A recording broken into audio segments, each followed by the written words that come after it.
Bismillahirrahmanirrahim. Assalamualaikum warahmatullahi wabarakatuh.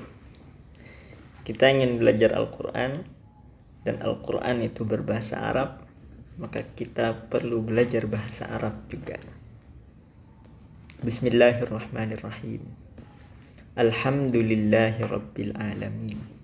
Kita belajar satu ayat ini.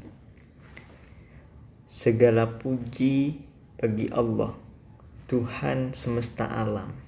Begitu biasa diterjemahkan. Kita coba bedah satu persatu. Kata Allah sudah kita pernah bedah. Sekarang 3 kata. Alhamdu, Rabbi, dan Al-Alamin. Oke. Alhamdu adalah pujian yang bermanfaat karena keutamaan. Jadi begini, ada 3. Ada alhamdu, ada al-madhu, ada asyukru. Alhamdu itu pujian yang bermanfaat karena keutamaan. Bahasa Arabnya ats-tsana'u 'alaihi bil fadilah. Yang kedua, al-madhu, pujian yang mungkin bermanfaat, mungkin tidak. Contoh, ada orang yang muji-muji misalnya raja, biar dia dapat apa begitu. Jadi muji ada maunya dan pujian itu gak ada manfaatnya gitu. Karena ada pujian yang bermanfaat. Pujian yang bermanfaat itu misalnya dengan melakukan sesuatu, itu pujian yang bermanfaat. Dengan memberi, dengan belajar, itu pujian yang bermanfaat. Oke. Jadi al-madhu bisa bermanfaat, bisa tidak, tapi alhamdu pasti bermanfaat. Ada yang lain lagi namanya asyukru, terima kasih.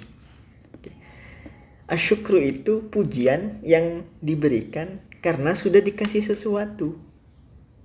Kalau bukan dikasih sesuatu, bukan namanya juga terima kasih. Oke. Sedangkan alhamdu itu tidak selalu karena sudah dikasih sesuatu. Contoh, kita ada orang yang baik di negeri yang jauh di sana, misalnya di Amerika atau di Afrika. Dia baik, dia melakukan kebaikan untuk sesamanya, kemudian kita memuji, padahal kita nggak dikasih sesuatu. Itu alhamdu. Kalau asyukru, misalnya kita dikasih sesuatu oleh seseorang, dikasih buku, oh ya terima kasih, itu asyukru. Jadi alhamdu itu pujian yang bermanfaat karena ada pujian yang tidak bermanfaat. Dan alhamdu itu pujian karena keutamaan yang dipuji, bukan karena yang memuji itu dikasih sesuatu. Oke, itu alhamdu. Kata kedua itu ada ar-rabbu. Ar-rabbu itu artinya biasa diterjemah sebagai Tuhan. Oke. Sebenarnya ar-rabbu itu dari kata tarbiyah. Di Indonesia sudah cukup terkenal kata tarbiyah, artinya mendidik. Sebenarnya tarbiyah itu adalah idrok di sini, insya usyai halan fahalan ila hadid tamam, menciptakan dan merawat sesuatu tahap demi tahap sampai batas sempurna. Itu ar-rabbu.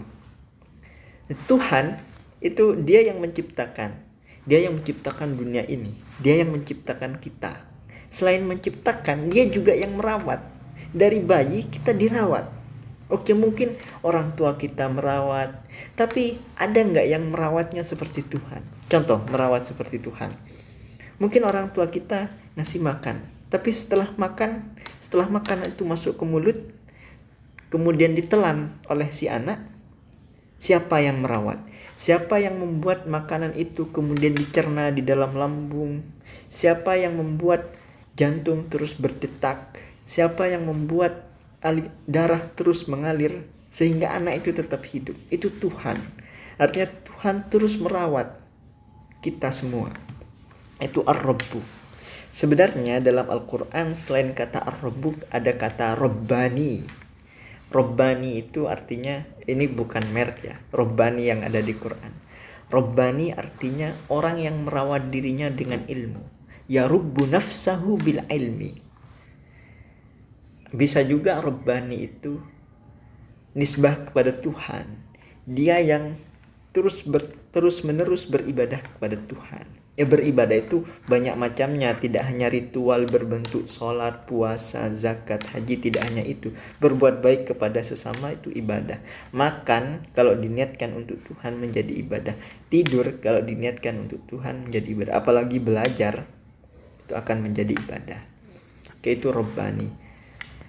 Ada yang lain dalam Al-Quran selain Rabbani, ada Ribbiyun, itu sama dengan Rabbani. Ada yang lain Robaib namanya. Robaib itu artinya anak yang dirawat oleh orang tua tunggal, single parent. Ini contoh kasusnya kalau di dalam Al-Quran. Robaib itu ada ibu-ibu punya anak, suaminya meninggal, artinya dia merawat anak sendirian. Oke, si ibu ini namanya Robbah, anak ini namanya, kalau perempuan Robibah, kalau laki-laki Robib, kalau banyak Robaib. Nah, ketika ada orang laki-laki lain yang melamar ibu ini, kemudian nikah lagi ibu ini, dan anak ibu ini punya anak perempuan ini nggak boleh dinikah oleh bapaknya, oleh yang sudah menikahi ibunya. Makanya Robaib itu tidak boleh dinikahi gitu.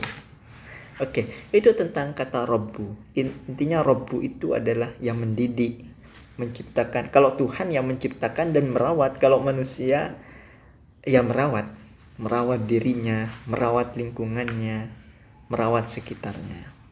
Oke.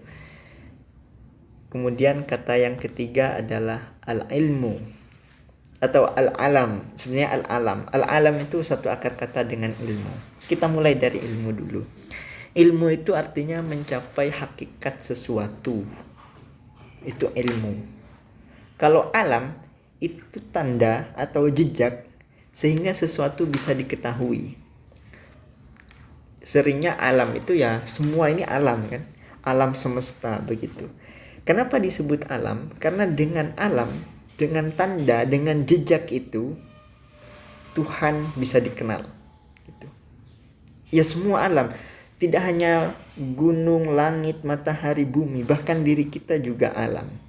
Bahkan perasaan spiritual kita dengan alam. Kita mengenal Tuhan dengan itu semua. Rohani kita juga alam, spiritual kita juga alam. Intinya alhamdulillahirabbil alamin. Pujian untuk Allah yang telah menciptakan, merawat, memelihara alam semesta ini. Pujiannya itu pujian yang bermanfaat. Pujian itu bisa kita lakukan dengan 3 hal. Bisa dengan hati. Dengan hati itu merasakan keagungan Tuhan, merasakan kasih sayang Tuhan, merasakan bahwa Tuhan telah memberikan banyak hal, Tuhan telah merawat kita semua. Bahkan yang mungkin bermaksiat kepada Tuhan, dia tetap dirawat oleh Tuhan. Masih ingat kita kata Rahman, kasih sayang Tuhan yang mencakup semuanya. Oke. Bisa juga pujian itu dengan lisan, ya dengan memuji Tuhan. Alhamdulillahirabbil alamin, subhanallah, walhamdulillah, wala ilaha illallah, Allahu akbar. Bisa juga pujian itu dilakukan dengan aksi nyata, dengan berbuat baik, berkontribusi kepada sesama, dengan bersih-bersih rumah, bersih-bersih diri, bersih-bersih. Itu termasuk memuji jika dia diniatkannya memuji kepada Tuhan. Oke, itu alhamdulillah rabbil alamin. Segala yang kita bisa lakukan, kita lakukan untuk Tuhan karena Dia yang telah menciptakan kita, Dia yang telah merawat kita, memelihara kita. Kita semua, tidak hanya kita, lingkungan sekitar kita juga Tuhan yang merawat. Tanpa lingkungan sekitar kita makan tumbuhan, beras dan lain-lain, nasi. Itu Tuhan yang merawat. Kita makan daging, itu tetap Tuhan. Semua Tuhan yang merawat. Udara, oksigen, Tuhan yang merawat. Alhamdulillahirabbil alamin. Wallahu a'lam bishawab. Shadaqallahul azim.